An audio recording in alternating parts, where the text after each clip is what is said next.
you wanted the best, you've got the best podcast, the hottest podcast in the world. The Chris Voss Show, the preeminent podcast with guests so smart you may experience serious brain bleed. Get ready. Strap yourself in. Keep your hands, arms, and legs inside the vehicle at all times, because you're about to go on a monster education roller coaster with your brain. Now, here's your host, Chris Voss. Hi, folks. Chris Voss here from the ChrisVossShow.com, the ChrisVossShow.com. Hey, we're coming here with a great podcast. We certainly appreciate you guys tuning in. And what a better way to start the new year. Today of this recording is New Year's Day, January 1, 2022. You might be catching this 5 years, 10 years from now, 15 years from now. But that's where we're at. So happy New Year. And hopefully, if you are listening to this from 10 years from now, the world's in a much better place. It could be they'll be on a transistor in an apocalypse now or something, sitting with the Planet of the Apes. Who knows? It's been a weird couple of years, but we're betting this year is going to be better. So the best way to make this year even better, you're going to love the interview that we have coming up, because it's going to be about health, and a lot of people set their resolutions for better health and exercise and different wellness in the future of the year. But go to youtube.com/Chris Voss. You can see all of our videos there, and use it to be a year where you expand your mind, you become smarter, you learn that stuff. Go to all the groups on Facebook, LinkedIn, Twitter, Instagram, TikTok, all the places those crazy kids are playing. Also, go to goodreads.com/Chris Voss, and you can find my books, of course, on Amazon. Today, we have an amazing CEO. He's going to be on the show talking to us. And what's cool is this is the first of what will be a series this next coming week, probably bleeding into next week, of CES. That's the Consumer Electronics Show. 2022 interviews. We'll be interviewing a ton of people that are either boothing at the show because of COVID. Some people have moved to a virtual aspect, so we'll be doing their virtual booth interviews for them. So congratulations. We're kicking off all the different coverage that we'll be doing of CES 2022. And then 2023 after that. Oh, my gosh. Anyway, guys, we have with us the CEO, Yunus. Konmaz. He is here to talk about Avokadio. Did I get that right? Yeah. There you go. Avokadio.io. And he's here to talk to us about his product and what they're going to be doing at their booth at CES. Welcome to the show. How are you? Fine. Thank you very much. Happy New Year, by the way, to everybody. There you go. Happy New Year to you, too. And we're going to be talking about your guys' wellness tractor. Your tractor. You have a tractor there. A wellness tracker. Clearly, I'm starting the new year just trying to learn to speak. Wellness tracker. But give us your plugs, your .io, and then your booth number where people can find you on the CES floor there. Okay. We are in Eureka Park, and there is a huge booth for Turkish, from Istanbul we're coming, so we will have a huge, we can find us over there. I think I'm not really sure. I don't want to give something, a different number. 968195 should be the booth number, but you will probably find us. You will see the big Turkish pavilion in Eureka Park. Yeah. There you guys go. Check them out at Eureka Park. And it's going to be in the Turkey section. Yeah. Yeah, because they have the French section, the Turkey section. Yeah. They have all these great sections now. It's cool to go see what different companies have compiled and are offering. What motivated you to want to? You started this company, I believe. Yeah, I did actually. Yeah, I'm the co-founder, and I have the idea. So, give us a little bit about your history, where you come from, what kind of got you into the space, and what motivated you to start the company. Yeah, we have an interesting story. You might find it interesting, actually. By the way, I'm Turkish. I'm from Turkey, but I did my university degree in the UK, and I lived there for a while. And most of my business life, I have business studies degree, by the way. I have my business life based on fast-moving consumer goods. So I was just making international sales, business development. And my company had gone through a merger and acquisition. Then I have decided to do something with technology, which I have a passion for. So I have an invitation from an English friend of mine from the university, and he was actually developing a startup, product for some solutions for biogas manufacturing. And for the ones who don't know biogas, it's producing electricity from gas. So we were using some gases coming out of waste areas and turning it into electricity. So it was a quite interesting area. It was for sustainable energy and renewable energy, and at the same time helping climate exchange. So I moved back to UK and started working there. And I did some knowledge about using these gas sensors because we were measuring some gases in the waste areas and sending this info to a database by using IoT applications and big data and AI algorithms. So it was a very really learning experience for me. And unfortunately, I had a serious health problem within my family. So I had to go back to Turkey. And in Turkey, I have visited so many times intensive care units, and I had to spend some time there. And when I was there, I had a friend, a professor friend of mine, for a medical doctor for intensive care unit. And I was chatting with her about what I was doing in the UK. And she told me something really interesting. And she told me that the gases that you are measuring in the air is somehow produced in human body. And by measuring that through breath, we can understand something about human health. And maybe we can do some study about infections, and that it can lead us to do some early diagnosing of infections in intensive care unit patients. And I thought, oh, really, that was really interesting. And she told me that she wanted to do a clinical trial. Maybe I can help by using these gas sensors, actually.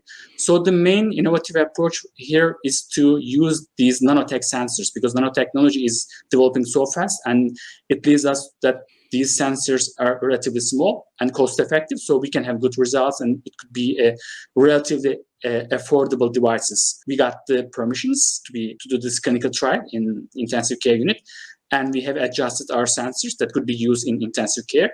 And then we start making some measurements, and eventually we found some positive results and some correlations between breath gases and blood analysis, and we start doing some infection study. But there I have learned something else. Developing a medical device is really difficult because you have to go through so many regulations. Okay, you can do the clinical trials, but turning it into a commercial product is really difficult. You have to go through so many regulations. That's really tough. And you have to do many clinical trials, which are really expensive. And reaching that funds is not so easy because you should really have financially fit to do that. And I was wondering, what could I do? And we have also actually realized that some of the breath gases that we were measuring for detecting infections could also be used for metabolism health, such as ketones, ammonia, or nitric oxide, which also gives an indication about how our body is handling the food that we are eating and how is our metabolism doing with that.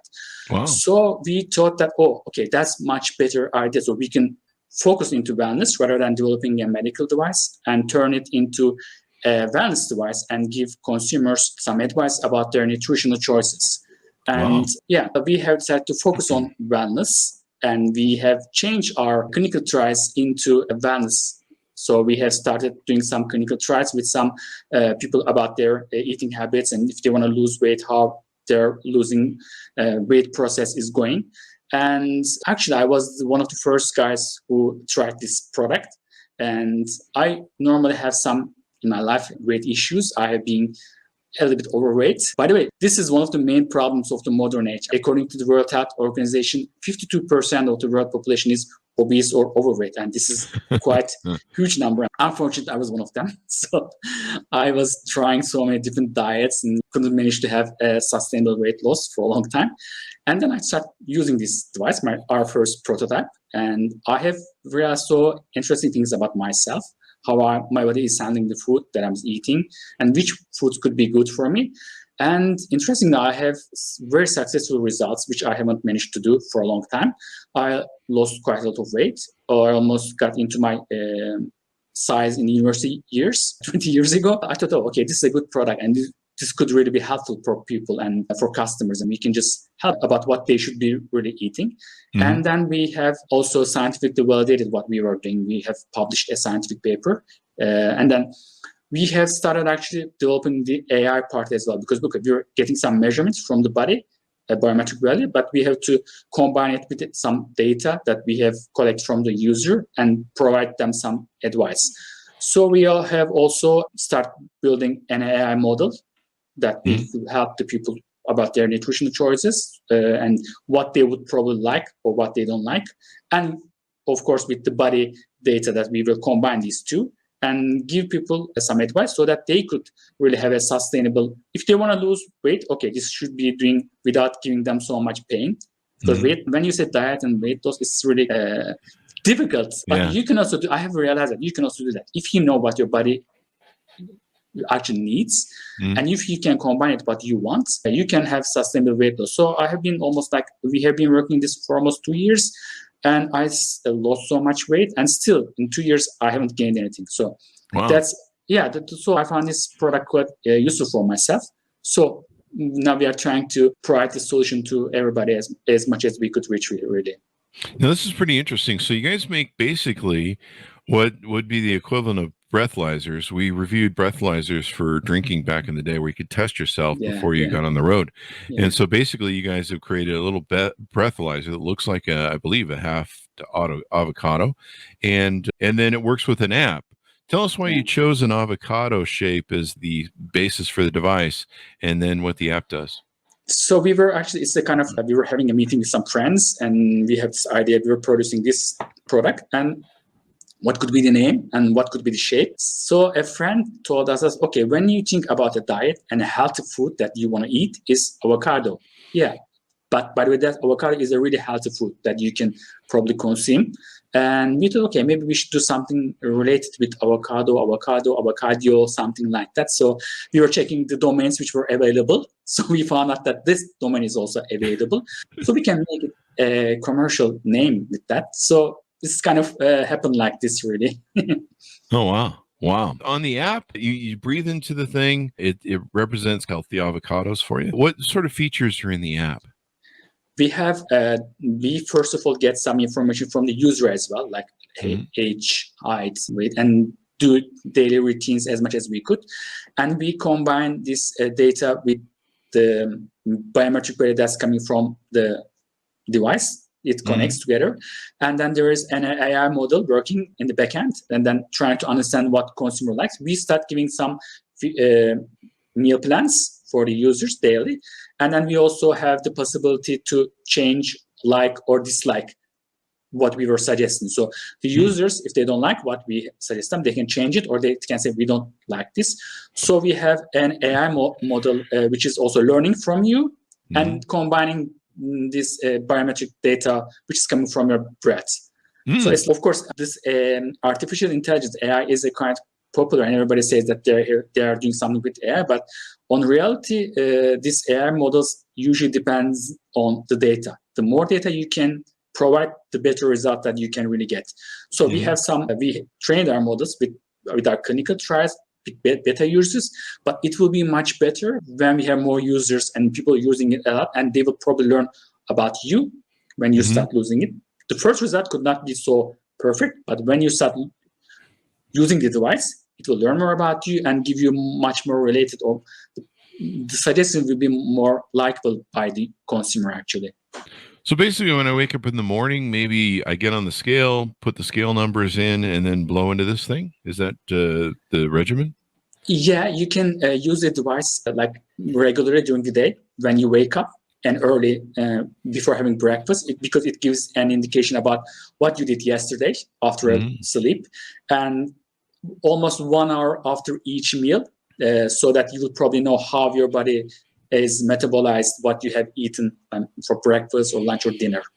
So like you can use it for a couple of times during the day, and then you will get your recommendation, and then during the period it will learn more about you, and you will probably you can maybe use it less frequently, like one month or 2 months later on.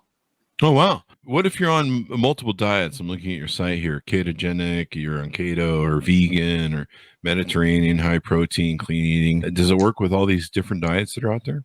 Yeah, it works with most of the diets, actually, because what we provide is some data. So actually what we are measuring is ketones, ammonia, and nitric oxide. But basically ketones is the bodies that is using fat for energy in our body. It's produced by our liver, and it uses fats in our fat cells for energy. So if you want to lose weight, it should be one of the main indication that you are losing weight from your fats, not from your muscles. Ammonia is a breakdown of protein metabolism. Actually, it's a little bit about if you're consuming enough protein or too much protein. So it's also about if you want to build muscles, it could be a good indication for you. Or if you should not be losing weight from your muscles but fats. So these basically could be working with most of the diets that you said. Ketogenic diet is quite popular, and like the other diets. The main issue is here to get some information from your body actually, and to see if your diet is working on your body. If you're doing well in your diet, or if you're maybe cheating, then the device will tell you're cheating. Yeah, I've had those nights where it's like you get on the scale the next morning, you're like, oh, so there's the In-N-Out burger I had last night. One of the problems I have with I've been going to the gym now for 5 months straight, every day, almost every day, and my body goes up and down because I can go up 2 points after having a really heavy leg day or a really heavy arm day where I'm really stretching into new territory with weight and pushing myself to new limits. And I'll wake up the next morning, I'll be 2 pounds heavier, but I know I've eaten well the night before, the day before, and I know it's all muscle.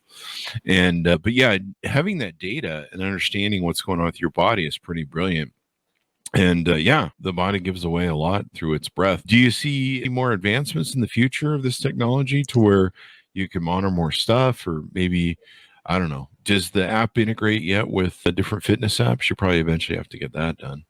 Yeah, that's there are two options actually. We can get more data from other apps or other like gadgets, so we can just combine everything. As I told you, the more data, the more like we can even make some predictive analysis in the future if we have more data about the user. The secondly, about the breath analysis, actually breath analysis is a new emerging area. But I think it has a bright future because it's actually simple. I mean, the alternative is having a blood test or urine test, but it's quite simple. And you can get continuous data with the breath because it's simple and you can do that. There are some, as I told you, that we have started as a medical device. There are some medical applications possible in the future for that. I know there are some research companies doing breath analysis for detecting like cancer or diabetes or so that kind of stuff, or some gastroenterological issues, problems. So breath analysis could be used for that. Okay, we choose not to go to that medical path at the moment, but for the wellness, we can also maybe, as I told you, collect more data, and we can maybe make some predictive analysis. If according to this data, you're like 85% you are going to have diabetes. So be careful when it is something like that. I don't say that we do that at the moment, but it's the way that it can go, actually. It has a bright future, I think. Breath analysis could be more commonly used in the future. I'm sure that people will see a lot of devices using breath analysis in the future. What are you guys hoping to accomplish at CES? You guys have your booth there at CES. So if you're going to CES at your Eco Park, check them out. What are you guys hoping? There'll be their booth number on the Chris Voss Show podcast as well, so that you can pull it up if you missed it. What are you guys hoping to accomplish there? What are you guys trying to accomplish at CES? First of all, we want to meet some people. It's a networking. We'll do that. Yeah. We want to actually promote our product to the users. And we are also, by the way, trying to launch our product to the US market. We have some sales team in the US and business team. So we will be launching our product. Actually, we have some sales. We have started some sales in Turkey, but it will be the first time we will be launching the product in the US market. So it's going to be an exciting experience for us, and we want to know more about the US market and how people are reacting to our product. It will be really good. So we want to have some sales or meet some different people who can give us some information or feedback. That will be really good for us to see the US market and how can we have some more successful results in the US market. So it will be really good for us. So yeah, that'll be really good. Our partners, things you're looking for, people that maybe they have some sort of a good association in the market for you, or maybe they can do things you can team up on. I don't know. Yeah, it could be anything. We are open to any kind of suggestion or any kind of business cooperation or an opportunity, like distributors or something. There you go. Yeah, we are quite open, or even investors. We are all open to anything. Now, can people order this yet? Can they buy it on the market, or? Yeah, they can order it from our website. They can go to our website and buy the product now. We will be we'll do an official launch at the show, but we can just buy the product now. There you go. So they can go to the website, they can click the buy now button, and check that out, and then they can see you. Give us the booth number again, if you will, at the show there that you're going to be at. Okay, let me. I threw you a curveball there, didn't I? Yeah. And we'll put it on the Chris Voss Show podcast so people can pull that up as they go.